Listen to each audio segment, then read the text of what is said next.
Շատ լավ դուք։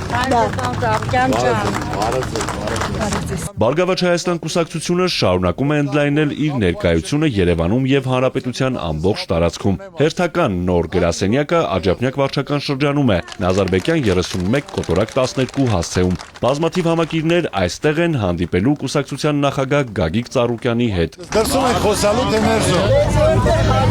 Գորիկ ջան, ինձ հարմար է, որ ձեր բոլորի հետ նայելով ձեր աչքերի մեջ խոսեմ։ Իմ ուզածը, որ ինձ հասկանաք, լսեք, եթե հարցեր ունեք, անհանգստացող, մտքեր, ինչ որ կա, որ դուք ինձ ասեք, իմ պատասխանը դուք ստանաք։ Ինչ որ պատկերացնում եմ, ինչ տեսնում եմ, ինչ կարանք անենք, նա եմ ես ասելու։ Մենք ձեզ վստահում ենք եւ ձեր կողքին ենք։ Եկել եմ պարզ ճակատով ուղիղ նայելու ձեր աչքերին, բաց ու անկաշկանդ քննարկելու յուրաքանչյուրիդ մտահոգող խնդիր, ասում է Գագիկ Ծառուկյանը։ Այսքան ժամանակ ինչ որ ասել եմ, իմ ասածները ես պահել եմ։ Ինչից որ սկսել եմ, կառուցել եմ, զարգացել եմ, սարքել եմ։ Ես այս հողու ջրում ծնված մարդ եմ։ Կայացել եմ այս երկրում, արել եմ այս երկրում, կառուցել եմ դպրոցներ, մանկապարտեզներ, ուրացներ, եկեղեցիներ, սպորտ դպրոցներ եմ կառուցել, հիմա էլ Քրիստոսի արձան եմ կառուցում։ Դա կառուցում է մեր ազգի համար, որպես առաջին քրիստոնյաց, որ մենք աշխարհում ասելու բան ունենանք։ Եվ Աստծո կամոք կառուցումը ամենագեղեցիկ, ամենահզորը մայիսից արդեն բաց է լինելու շինարարությունը։ Կարակ ընտանիքով, բարեկամներով գաք, մի քարել դուք դնեք, նպատակ պայելով, ու որ կարողանաք ձեր ընտանիքին, հետո ձեր թորներին էլ, որ դուք եք մասնակից այցում գործի կառուցման։ Ինչպես մնացած բոլոր համայնքներում, այստեղ եւս Գագիկ Ծառուկյանի հետ հանդիպումը ջերմ է սպասված։ Տարիների հայրենանվեր աշխատանքը վերածվել է հարգանքի ու փոխադարձ վստահության։ Պատահական չէ, որ աջափնյակցիներն էլ իրենց գնահատականներում շռայլ են։ Այս ջեր վերաբերմունքից մարդ ավելի պարտավորված ազգում, որ ավելի շատ անի, որ այդ վստահությունը տիպայի պահպանի։ Այո, սպասում ենք, շատ ենք սպասում։ Միայն առողջություն եւ երկար տարիների շնորհավորում ենք ձեր առողջություն։ Շատ ձեզ հարգում։ Շատ շնորհակալ եմ, ես նորից եմ ասում, ես աշխատողի ընտանիքից եմ, զրոյից կայացել եմ, աշխատողի ղադրներ գիտեմ, ծառայողի, տարիքավորի, մարդը մեծ չարգի, մեծ չի դառնա։ Դուք մեծ մարդ եք, մեծ։ Այո, այո։ Այն որ դուք եք անում քրիստոնեություն եք պահպանում մեր հայության մեջ, հավալա ձեզ։ Ես դա նորից եմ ասում, անում եմ, որ այսօր հայազգը միշտ հպարտ ազգ է, ասելու բան ունեցե, հպարտակալ է։ Մենք աշխարհի առաջին քրիստոնյա ազգն ենք։ Գոնե դա ասելու հպարտորեն ու Աստծո կամոք կնենց է ստացվում, որ նմանակը չկա։ Ու Աստված դրան օգնում է, այնպեսի բանադառնում, որ սաղ աշխարհը գալու է։ Ու դուք պատկերացեք, եթե տարեկան 20-30 միլիոն մարդ գա նայելու համար,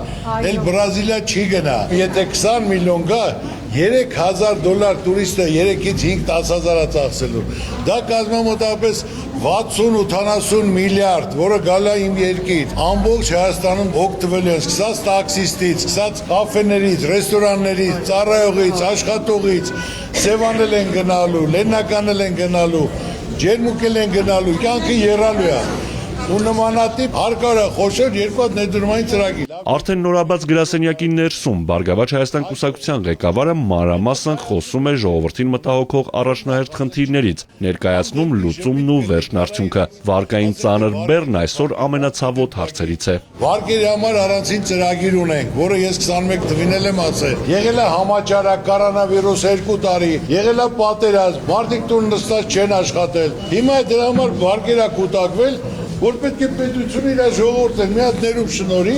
որ ասի մինչև 3 միլիոն դրամ, դե մեկին 200,000 դրամ, մեկ 250,000, մեկին 1 միլիոն, ու մի անգամից ես ասում եմ 2 միլիոն 200,000 մարդ, այդ ճայճից դուրս կգա, գոնե իր վաստակած գումարը, այն շահույթը, որ տոկոսու վարկ է պակում, կմնա իր տունը պահելու համար։ Բարգավաճ Հայաստանը ընտրապայքարին մասնակցում է ուժեղ ու պրոֆեսիոնալ թիմով Առաջարկ Հայաստանին ծրագրով։ Այն ներառում է մեր երկրի բոլոր ոլորտները, դրանցից մեկը առողջապահությունն է։ Ապահովագրության համակարգը մարդկանց ակնկալիքները չի արդարացնում։ Առողջապահությունը պետք է անվճար լինի։ Պետպատվեր գնում ես, ասում մի ամսից գաց, մի ամսից գնում ես, ասում տեղ չկա։ Կամ գնում ես, ասում հիվանդությունը պետպատվերի մեջ չկա։ Այդքան գումարները դրեք, թող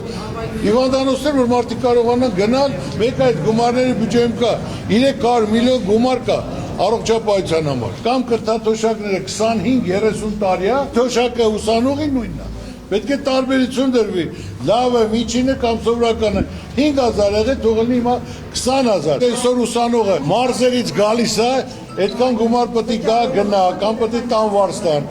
Ոնց որ առաջ կոմունիստների ժամանական ուսանողական հանրակացանը գոնե կպետք է կթողի, որ երեխին կարա սովորի կրթի մարդ դառնա։ Այսօր իմ ուզածը որ իմ ժողովուրդը լավ ապրի, որ իմ երեխեքի ապագան լավ լինի։ Հոգսերը թեթևացնելու փոխարեն պետությունը բնակչության վրա հարկային նոր պարտավորություններ է դրել։ Սոցիալական վիճակն առանց այն էլ ծանր է, իսկ խնդիրները ոչ թե լուծվում են, այլ ավելանում։ Այսօր միայն դրանց գույքարկ են բարձրացնում։ Եղբայր ջան, մարդկանց պետք է հնարավորություն տաս, որ շփիթի դեմքի ապրի։ Նա էլ է ուզում վայելի, նա էլ է ուզում ծախսի, նա էլ է ուզում ծնունդ անի։ Կառավարությունը տնտեսագետ չկա։ Ապրես 8 տարվա մեջ մի հատ բան ասեք, ինչ որ խոսք են տվել, արել են, ասեմ կներեք արել են։ Մենակ խոստումներ, մարդիկ արդեն հոգնել են։ Ձեր ձայնը ում հավատում եք, գնացեք տվեք։ Իրար հետ քննարկեք։ Ով կարա անի 19 կուսակցություն մասնակցում։ Այդ հիմնական մարդուն պետք է նայեք արած գործը։ Ոչ թե բաժակաճառով ճարտար խոսեց, այլ մարդու արածը, մարդու նպատակը, մարդու ապրածը։ Ես մեկ անգամ տապար ենք պարոն Ծառուկյանին։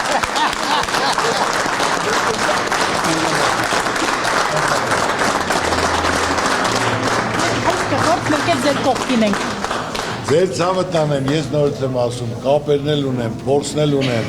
Այսօր ծանոթ բարեկամով չեմ շարժվում, կուսակցական էլ չեմ դնի, եթե ավելի լավը կա։ Պետք է քեզ պատկերացնես դիմացինի փոխարեն, որպեսզի հասկանաս նրա խնդիրը։ Այս մոտեցումն է կարևոր համարում Գագիկ Ծառուկյանը, իսկ մարդիկ այսօր ամենից շատն են հոգատարության, ուշադրության կարիք զգում։ Պարոն Ծառուկյան ջան, այդ ձեր հասարակ լինելու մեջ հաջողությունը։ Ծառուկյանը սովորական մարդ է, Ծառուկյանը շեխի հետ էլ հանդիպում, լորդի հետ էլ հանդիպում, նախագահի հետ էլ, միլիարդատերի հետ էլ, չեմպիոն էլ։ Մարդը պետք է կարողանա բոլորի հետ, հավասարը հավասարի հետ խոսի։ Այն որ կան իրաց այսպես ամեն, նրանք դատարկ մարդիկ են։ Մարդը պետք է մարդու դրության մեջ մտնի, մարդ իրան գնահատված գա, որ իրան հասկանում են, իրեն ընդունում են։ Մարդկանց ականջին լուրեր են հասել, ուզում են Գագիկ Ծառուկյանից ճշտել, հայտնել իրենց աջակցությունը։ Մութ ուժերը որոշել են, որ ձեզ ՀԱՕԿ-ի Օլիմպիական կոմիտեի նախագահի պաշտոնից ձեզ անեն։ Այո։ Ես ուզում եմ, որ ոնց որ մենք մեկ մարդի նման ձեր կողքին կանգնած ենք, այդ հարցում են բոլորը պետք է կանգնեն ձեր կողքին։ Ես Օլիմպիական կոմիտեն վերցել եմ 8 տարի ոչ մի մեդալ չի եղել։ Այլ հիմնական չեմպիոններն են երկրից թողե գնացել։ 4 տարվա ընթացքում կազմակերպել եմ թոշակներ եմ նշանակել, սկսած 50,000 դրամից մինչև 1,5 միլիոն։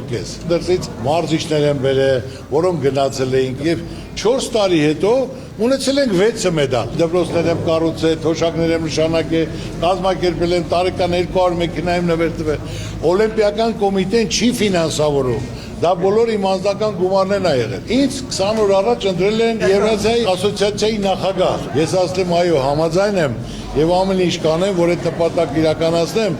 ու ասել եմ, որ սպորտը դա քաղաքականություն չի։ Սպորտը պետք է քաղաքականության հետ կապ չունենա, այլ կարողանանք մեր մարզիկներին հնարավորություն տանք աշխարհում մեկ գնալու, մարզվելու, իրենց ուժերը փորձելու։ Ինչպես բոլոր բնագավառներում, այնպես էլ սպորտում կապերն ու ծանոթությունները մեծ դերակատարում ունեն։ Գագիկ Ծառուկյանը հիշեցնում է 2015 թվականին Բաքվում անցկացված առաջին եվրոպական խաղերը, ընդառաջելով միջազգային օլիմպիական կոմիտեի նախագահ Թոմաս Բախի եւ Եվրոպական օլիմպիական կոմիտեի նախագահ Պատրիկ Հիկեի խնդրանքին եւ նրանցից ստանալով անձնական երաշխիքներ, ՀԱՕԿ նախագահը պատասխանատու որոշում կայացրեց։ Պատերազմ է եղել, բայց օլիմպիական խաղերը սկսել է, պատերազմը կանգնել է։ Գնացել են, մրցել են, հետ են եկել որ ու ես նույն բանը, երբ որ աշխարհի օլիմպիական կոմիտեի նախագահ Բախը եւ Եվրոպայի օլիմպիական կոմիտեն Պատրիկ Հիկեն ինձ մոտ եկան, որպես ես օլիմպիական ընտանիքի անդամ, խնդրեցին, որ մենք ուզում ենք Ադրբեջանում կազմակերպենք Եվրոպայի օլիմպիական խաղեր, առաջին խաղերն էր։ Ասել, եթե դու խոսք ես տալի, որոնց որից մեկի մազը չի ծռվի, իմ երեխեքն են, իմ տղերքն են, ես ի վիճակի եմ կազմակերպելու, ասելու եւ ինձ հարգելով կգնան։ Ու ես ասի, որ իմ տղուն եմ ուղարկելու։ Ու վախը ինձ խոսք տվեց, ասես քեզ տղամարդու խոսք եմ տալի, ու ես կազմակերպեցի 50 հոգի ուղարկել եմ Բաքու, հրաչին էլ ասելի նա ուժեղ տղա գտի, որ ասես մի ձեռով դրոշը կբարձրացնի եւ Բաքվեց ստադիոնում ման կգա։ Ասես Սարուկյան ջան, կլինի ես բեմ, ասի քո ցավը տանեմ, գնա։ Դրոշը ինքը ստադիոնում, ոնց որ այսպես բռնած գնացելը մինչև վերջ առանց 2-0 բռնելու գնաց։ Վերջում ասում որ դրոշը դրեցի, այդ իր հուզումից, այդ ձեռս չէր բացվում։ Վերջ սրսկել են, որ թեպետ նոր այդ մկանը թուլենը։ Ու իրան ոնց է բայ, ասա մի հատ ճաշ դզացել բարձր մակարդակով։ Դրա համար ասում եմ կարևորը կապն է։ Այս օրերին Գագիկ Ծառուկյանին շատ են հարցնում հայ-թուրքական սահմանի հնարավոր վերաբացման մասին։ ԲՀԿ առաջնորդը դեմ չէ, բայց միայն այն դեպքում, երբ գյուղացուց մինչև տեղական արտադրող պատրաստ կլինեն դիմակայել մրցակցությանը։ Ասում են Ծառուկյան, դուք ոնց կնայեք, որ Թուրքիայի ճանապարհը բացեն։ Ասում թող բացեն, մենք ուզում ենք որ բացեն, բայց հիմնական մենք պետք է պատրաստ լինենք բացմանը։ Եթե բացեցինք, նրանք մտան իրաց արտադրանքով բոլորը կգրավեն, մերով կանգործ կնստեն տեղերում, պետք է մենք պատրաստ լինենք, որ մրցակցության ժամանակ մենք էլ որոշ չափով կարողանանք այդ շուկաները գրավենք, որ մեր ժողովուրդը, թե գյուղատնտեսությունը, թե արտադրությունը, թե փոքր միջին բիզնեսը պատրաստ լինի մրցակցության։ Չեն հասկանում, ստից խոսում են, ասես չբացենք, ասես թե չթողենք։ Բացեք, բայց մի տարի ժամանակ ապեք։ Մի հատ քննարկեք, այս ապրանքը գազտեղ ինչքան է նստելու։ Մեր մոտ ինչքան է նստելու։ Ուրեմն պետք է պետությունը արտոնություն տա, հնարավորություն տա, հարկերը պակասացնի, որ մարդը կարողանա հավասարի հետ գոնե մրցի, որ մենք կարողանանք մնանք դաշտում։ Համայնքում բնակվող թոշակառուները Հիսուս Քրիստոսի արձանը տեսնելու մեծ ցանկություն ունեն։ Ես ունեմ առաջարկ թոշակառուներից, որպեսզի բոլորս միասին կարողանանք կազմակերպել եւ բարձրանանք հատիս։ Ձունը նորահալ է, խոսք եմ տվել առաջին ասորիների, երկրորդ, Տեղյակ եմ։ երրորդ, չորրորդը դուք եք։ Բոլորը կան կբարձրանան իրոք տեսնելով համձետրամությունը կփոխվի։ Ներողություն եմ խնդրում։ Թոշակառուներն որ կարող է մենք չհասնենք տեսնել։ Ասա մայիսի մինչև 9-ը ես քեզ խոսք եմ տալիս։ Հավաստագիրել կստանաք, որ մասնակցել եք, մի քարեք դրե, մինչև չբարձրանաք վերև, չտեսնեք են հերոսացույցի տեսածը բան չի։ Արդեն կզգաք հզորություններ, ամիշներ։ Դա թող լինի մեր ազգային վերածննդի ներքին հաշտության, համերաշխության խորհրդանիշ։ Այն ով իրար հետ չի խոսում, բարի շեք, ինչ եղել է անցյալ լինի, ամեն ինչ լավ կլինի։ Բարգավաճ Հայաստան կուսակցությունն ունի համակիրների մեծ բանակ, նոր չէ, որ գիտեն քաղաքական ուժի որդեգրած սկզբունքը, աշխատել հանուն ժողովրդի բարեկեցության, հանուն Հայաստանի զարգացման ու անվտանգության։ Իրենք էլ խաղաղ ու արժանապատիվ կյանք են ուզում։ Աստված ձեզ երկար կյանք տա, միշտ առողջ Զգացված եմ, բոլոր հայազգի գլխին լինեք։ Զգացված եմ եւ պարտավորված, շնորհակալություն։ Շատ գոհ ենք պարոն Ծառուկյանից, շատ սիրում ենք բոլորս պարոն Ծառուկյանին։ Ինքը կյանքում չի պայքարել աթոռի համար, ինքը ընդհանրեն ուզում է որ հայ ազգը լավ ապրի։ Իր հայ համար ինչ անում է, այսօր անում է հայ ազգի համար։ Մարդը, որը կանգնած է հայ ազգի կողքին, ով որ գիտի ազգի արժեքը, ով որ գիտի ընտանիքի արժեքը, մարդ, որ կարող է իր հետևից տանել ազգ։ Մի մարդ, երբ որ Աստվածավախ է, երբ որ ինքը Հիսուսի արձանը բարձրացրեց, ինքը բարձրացնում մեր հայ ազգը։ Մենակ իրեն կարող ենք մենք վստահել, որտեղ ինքը կարող է մենակ այս վիճակից հանել Հայաստանը։ Ես ասենք ընդհանրապես ուրիշը պետք չի։ Իրան ճանաչելով, ես ազնվությամբ ասում եմ միայն մարդը թող հասկանա, որ այս երկրին իսկական վարչապետ կամ նախագահ պետք է աստվածահավատ մարդ, որը որ ինքն է։ Իր ուժը, իր համարձակությունն ով ունի։ Ասենք ով ունի։ Ոչ մեկ էլ չունի։ Որ իր արած մենակ Տեր Հիսուսի արձանը կանգնացնելը արդեն ամեն ինչ նշանակում է։ Եկեք չմոռանանք, ուղիղ 35-40 տարի ես գիտեմ, որ բոլոր եկեղեցիները ինքն է սարքելու վերանորոգել։ Ինչ կա այսօր, ով ինչ անում է իրանից ասում։ Երկար ապրած տարիների ընթացքում ես չեմ տեսել մի ուսակցական գործիք, որ այդքան նվիրված լինի հայ ազգին, Հայաստանի պետությանը եւ հայ աշխարհին։ Եվ դրա համար ես այսօր մեծ նպատակ ունեմ, մեծ հեռանկարի եմ սպասում, որտեղ ինքը արդեն ինքը սիրում է իր ազգին։ Ինքը ոչ մի անգամ չի բացակայ Հայաստանից, ինքը սիրում է իր ազգին, ինքը սիրում է, ինքը ժողովրդի արժանավոր զավակն է։ Եթե մարդը հոգով բարի է, բամեցողը, Աստծուն հավատացողը, Աստվածասերը,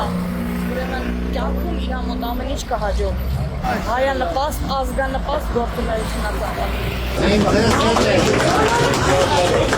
Մարդկանց հավատն ու վստահությունը ամենաթանկն են պարտավորեցնողը, ասում է Գագիկ Ծառուկյանը, շեշտում հնարավորության դեպքում անելու է ավելին, քան խոստանում է, իսկ արդյունքը գերազանցելու է բոլոր ակնկալիքները։